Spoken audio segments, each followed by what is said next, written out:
चलिए financial system पढ़ते हैं हम लोग। सबसे पहले बात करें वर्ड फाइनेंशियल सिस्टम, तो देखिए किसी भी चीज को करने से पहले हमारे पास एक सिस्टम होना जरूरी है। सिस्टम कहने का मतलब क्या कि एज ए स्टॉक मार्केट का अगर हम बात करें या एज ए हम फाइनेंस का बात करें, तो किसी भी चीज को रन कराने के लिए एक सिस्टम हमारे पास होना मैंडेटरी होता है। तो उसी सिस्टम की अगर हम बात करें तो उसी को हम लोग क्या बोलते हैं, फाइनेंशियल सिस्टम। फाइनेंशियल सिस्टम कहने का क्या मतलब, तो एक ऐसा सिस्टम जहां पे पैसे का लेन देन बहुत इजीली तरीके से हो सके। जैसे इसका एग्जांपल के लिए, एक फाइनेंस सिस्टम के अंदर दो होनी चाहिए चीजें, क्या, एक होता है डिमांड और दूसरा होता है सप्लाई। डिमांड एंड सप्लाई दो चीजें ऐसा है जो मार्केट में होना मैंडेटरी है। मतलब ये कि अगर किसी पर्सन को पैसे का नीड नहीं होगा तो कोई पर्सन पैसा देगा ही क्यों। ठीक है। तो डिमांड का मतलब ये होता है वैसा पर्सन जिनको पैसे का नीड है, जिनके पास पैसे का कमी है, वो पैसा कहीं से लेते हैं। ठीक है। सेम पॉइंट पे सप्लाई वैसे लोग करते हैं जिनके पास पैसा ज्यादा है और जिनको पैसा कहीं ना कहीं इन्वेस्ट करना है, वो लोग क्या करते हैं, मार्केट में पैसा लगाते हैं। तो फाइनेंशियल सिस्टम एक ऐसा सिस्टम है जहां पे एक पर्सन जिनको किसी पैसे का नीड है और एक ऐसा पर्सन जिनको पैसे का ज्यादा है, वो पैसा इन्वेस्ट करना चाहते हैं, ये दोनों लोग जब आपस में मिलते हैं तो हम लोग क्या बनाते हैं, एक सिस्टम बनाते हैं। मतलब ये ज्यादा जिनके पास पैसा है वो क्या करेंगे, कम वालों को देंगे, कम वाले उनके बिहाफ में क्या देंगे, तो एज ए उनको इंटरेस्ट पे करेंगे।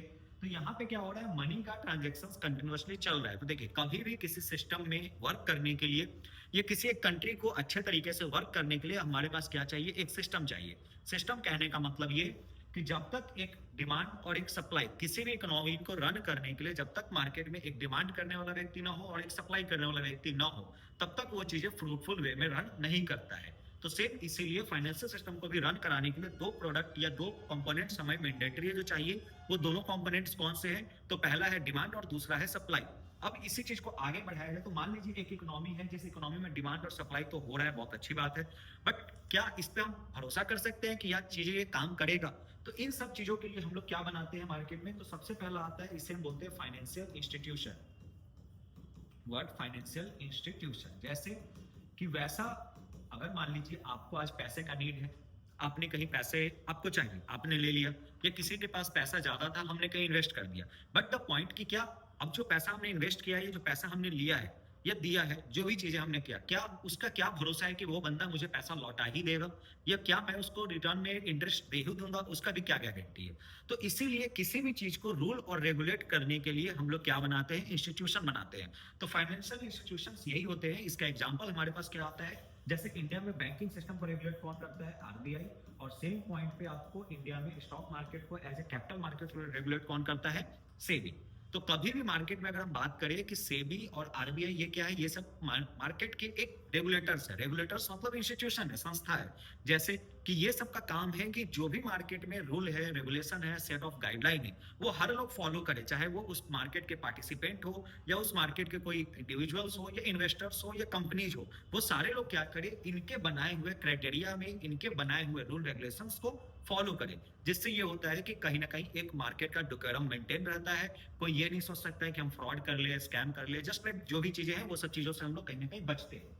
सेकंड पॉइंट, इंस्टीट्यूशन तो बन गया, रूल रेगुलेशंस बन चुका है। अब हमें क्या चाहिए, तो हमारे पास चाहिए सेकंड, इसे हम बोलते हैं फाइनेंशियल इंस्ट्रूमेंट।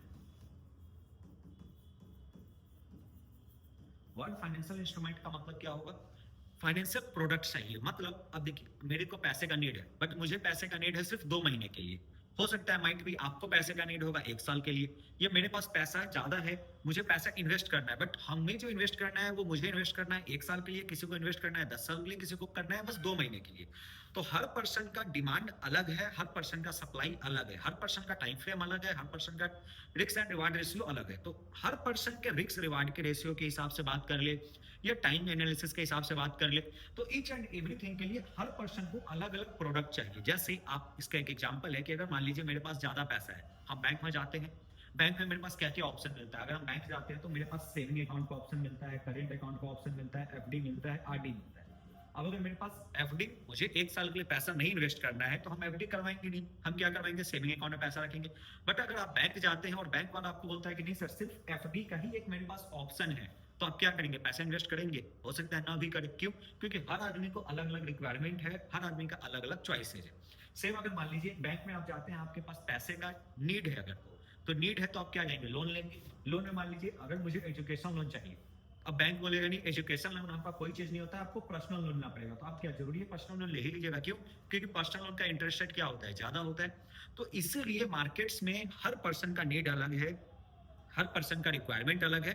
तो एवरी पर्सन के रिक्वायरमेंट और नीड को फुलफिल करते हुए, देखते हुए मार्केट में क्या करना गया है, अलग अलग डिफरेंट टाइप्स के इंस्ट्रूमेंट और डिफरेंट टाइप्स के प्रोडक्ट्स बनाए गए हैं। उसी डिफरेंट टाइप के इंस्ट्रूमेंट और प्रोडक्ट्स को हम लोग क्या बोल रहे हैं, फाइनेंशियल इंस्ट्रूमेंट्स। तो इससे क्या होता है कि हर तरीके के लोग कैटर हो जाते हैं, जिनका जो रिक्वायरमेंट है, जो अगर जैसे जस्ट लाइक एग्जांपल, जिनको रिस्क नहीं लेना है वो क्या कर रहे हैं, एफडी में इन्वेस्ट कर रहे हैं। जिनको रिस्क लेना है वो कहाँ इन्वेस्ट करेंगे, तो वो स्टॉक्स में इन्वेस्ट करते हैं। जो मॉडरेट रिस्क लेना चाहते हैं, हाइब्रिड तरीके के जो लोग होते हैं, जिनको कि बहुत रिस्क भी नहीं चाहिए, कम रिस्क भी नहीं लेना है, तो वो कहाँ जाते हैं, बॉन्ड्स में जाते हैं। तो इसीलिए अलग अलग ऑन रिस्क कैटेगरी अलग अलग लोग अलग अलग जगह इन्वेस्ट कर सकते हैं। टाइम फ्रेम के अकॉर्डिंग हर लोग अलग अलग तरीके से इन्वेस्टमेंट कर सकते हैं। तो इसीलिए मार्केट में अलग अलग डिफरेंट प्रोडक्ट्स बनाए गए। थर्ड पॉइंट आता है, रूल्स बन गए, रेगुलेशंस बन गए, इंस्ट्रूमेंट आ गया डिफरेंट डिफरेंट तरीके का। बट अब लास्ट पॉइंट क्या है कि जो बायर और सेलर है, मतलब जो डिमांड करने वाले हैं और जो सप्लाई करने वाले हैं, वो लोग कहाँ जाएंगे? तो उनके लिए हम लोग एक लास्ट बनाते हैं, क्या उसे बोला जाता है, फाइनेंशियल मार्केट। मतलब एक ऐसा प्लेस जहां पे एक बायर और एक सेलर क्या होगा, आपस में आएंगे और ट्रेड करेंगे। मतलब मुझे ये एफडी करवाना है, तो एफडी क्या घर बैठे नहीं पॉसिबल है, सीधा घर से क्या कर लीजिएगा। इसके लिए क्या चाहिए हमें, या तो ऑनलाइन आप कर रहे होंगे, इधर किसी न किसी मार्केट प्लेस में ही जाके। तो मार्केट प्लेस क्या हो सकता है, वो ऑनलाइन हो ऑफलाइन हो उससे मतलब नहीं है, बट आपके पास एक जगह होगा जहां पे आप जाते हैं कोई चीज को खरीदने और कोई चीज को बेचने। तो उसी जगह को हम लोग कौन सा मार्केट बोलते हैं, फाइनेंशियल मार्केट। तो हम लोग समझते हैं आगे की फाइनेंशियल मार्केट क्या होता है।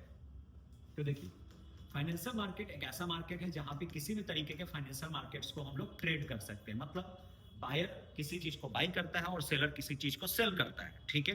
तो फाइनेंशियल मार्केट अपने आप में 5 तरीके के अलग अलग होते हैं। सबसे पहला आता है one, capital market. Second one, money market. Third is derivative market. Fourth one is forex market. Fifth is commodity market. World wide हमारे पास फाइनेंशियल मार्केट के अंदर 5 टाइप्स के मार्केट आज तक बनाए गए, जो कि रेगुलेटेड है, ऑर्गेनाइज्ड मार्केट है। जिसमें सबसे पहला कौन सा है, कैपिटल मार्केट। दूसरा है मनी मार्केट। तीसरा है डेरिवेटिव मार्केट। चौथा फॉरेक्स एंड पांचवा कमोडिटी। 1 to 1 हम लोग अपने सिलेबस में ये सारा कंसेप्ट हम लोग पढ़ते जाएंगे आगे की तरफ। बट ये अलग अलग 5 मार्केट्स हैं, जिस मार्केट्स में आप अलग अलग डिफरेंट टाइप्स के बायर और डिफरेंट टाइप्स के सेलर आते हैं और ट्रेड करते हैं। जैसे इसको मैं बहुत सिंपल तरीके से समझाना चाहूँ तो अभी के लिए जैसे कैपिटल मार्केट, जिनको इक्विटी में ट्रेड करना है वो लोग कहाँ आते हैं, कैपिटल मार्केट में आते हैं, ठीक है। जिनको बॉन्ड्स में ट्रेड करना है वो कहाँ आते हैं, कैपिटल मार्केट में आते हैं। सेम जिनको एज ए ट्रेजरी बिल, जो मनी मार्केट प्रोडक्ट्स होता है, टी बिल्स हो गए, इसमें जिनको ट्रेड करना है, ये जो आज के डेट में जैसे बहुत सारे गवर्नमेंट सिक्योरिटीज होते हैं जो शॉर्ट टर्म के होते हैं, तो शॉर्ट टर्म के जो भी गवर्नमेंट सिक्योरिटीज है वो वहां ट्रेड कर सकते हैं। आइदर जो आपको आते हैं कॉमर्शियल पेपर्स होते हैं, ये सर्टिफिकेट ऑफ डिपॉजिट होता है, ये सब जितनी भी चीजें हैं ये सब शॉर्ट टर्म मार्केट का कंसेप्ट है, जहां पे लोग इन्वेस्टमेंट करना है तो वो मनी मार्केट के अंदर जाके ट्रेड करेंगे। डेरिवेटिव्स जो हम लोग आज के डेट में एफ ट्रेडिंग करते हैं वो डेरिवेटिव मार्केट का पोर्शन हो गया। फॉरेक्स जो हम लोग इंटरनेशनली एज ए इंडिया में, फॉरेक्स अभी के लिए इलीगल है गवर्नमेंट ऑफ इंडिया के हिसाब से, बट वर्ल्ड वाइड फॉरेक्स चलता है। फॉरेक्स में क्या है, तो जो भी आप डिफरेंट करेंसीज में अगर आप ट्रेड करते हैं, करेंसी पेयर्स में जो आप ट्रेड करते हैं वो सब फॉरेक्स का पोर्शन हो जाता है, जहां पे आप कमोडिटीज गोल्ड सिल्वर भी ट्रेड कर सकते हैं। नहीं तो एक कमोडिटी मार्केट बनाया गया प्रॉपर, जहां पे हम लोग क्या करते हैं, बेसिकली मेटल्स को ट्रेड करते हैं, एनर्जी को ट्रेड करते हैं, इस सब तरीके की चीजों को हम लोग ट्रेड करते हैं। या आइदर एग्रीकल्चरल प्रोडक्ट्स जितने भी होते हैं वो सब कुछ हम लोग क्या करते हैं, यहाँ पे ट्रेड करते हुए देखते हैं। तो ये अलग अलग प्रोडक्ट्स के हिसाब से अलग अलग मार्केट बनाया गया है। जिन पर्सन को जिस चीज में ट्रेड करना, आइदर वो बायर हो या सेलर हो उस चीज के, वो कहाँ जाएंगे, अपने स्पेसिफिक मार्केट के अंदर जाएंगे। तो हम लोग नेक्स्ट कंसेप्ट में स्टार्ट करेंगे पढ़ना कि व्हाट इज कैपिटल मार्केट, हम लोग वहां से स्टार्ट करते हैं।